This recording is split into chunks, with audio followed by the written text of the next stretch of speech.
नमस्कार। एक सवाल पूछा गया कि संन्यास के लिए क्या गृहस्थ आश्रम छोड़ना ज़रूरी है? सबसे पहले ये समझिए, संन्यास, साधु, संत, स्वामी, इन सब का मतलब क्या है? फिर आगे जब आप समझ पाएंगे क्या हैं ये मतलब, तभी आगे कुछ हो सकता है। संन्यास उसे कहते हैं जिसमें इंसान काम तो करता है, लेकिन उसके परिणाम कैसे होंगे वो उसकी चिंता नहीं करता, अच्छा या बुरा। और जो भी कार्य करे जाते हैं वो इस तरीके से करे जाते हैं जैसे परमात्मा को अर्पित हो। मीन्स परमात्मा के जो क्वालिटीज़ हैं, जैसे सच बोलना, चरित्र होना, ईमानदारी, दया, करुणा, समानता, प्रेम, दूसरों के दर्द को महसूस करना और सबको एक समान देखना। साधु उसे बोलते हैं जो शांत है, जिसमें संयम है, जिसमें संतोष है। संत उसे कहते हैं जो परमात्मा के इतने करीब चला जाए कि उसे हर जीव, प्राणी, पेड़, हवा, मिट्टी सब एक समान दृष्टि हो जाए। किसी के लिए ना कोई मोह रह जाए और ना ही किसी से नफ़रत। तो जो दोनों शब्दों का फ़र्क है वो है मोह और प्रेम। वो होता है जब आप किसी के लिए कुछ करना चाहते हैं,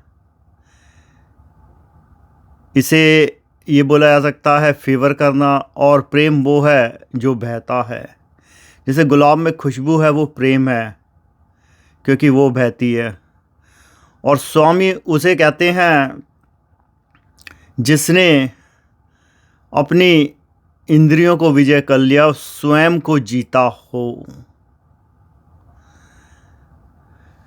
तो इसलिए कुछ भी करने से पहले ये सोचना कि गृहस्थ आश्रम से संन्यास आश्रम में जाएंगे, जो एक प्रथा या प्रचलन है, शायद लोगों ने उसे सही समझा नहीं, या ये बोलें कि उसको सही तरीके से समझाया नहीं, या और अच्छे तरीके से आज के आधुनिक ज़माने में उसकी परिभाषा बदल गई। क्योंकि तुम जिस चीज़ से भागना चाह रहे हो, ये पूछो अपने आप से, तुम भागकर कहाँ जाओगे? अगर तुम सन्यासी, साधु, संत, फ़कीर होना चाहते हो, जिस जगह हो वहाँ रहते हुए भी, जिस भी अवस्था में हो, कबीर, नानक, रविदास, तुलसीदास और जितने भी ऋषियों के नाम लिए जाएं, इन सब ने, चाहे वो गृहस्थ में रहते हुए भी, ये इतने महान योगी, तपस्वी, सन्यासी हो गए, आप भी हो सकते हैं। इसके लिए आपको ये लगता होगा कि 4 साल बाद रिटायरमेंट होगा तब हम ये करेंगे, या 10 साल बाद ये होगा जब मैं घर परिवार से दूर होऊंगा।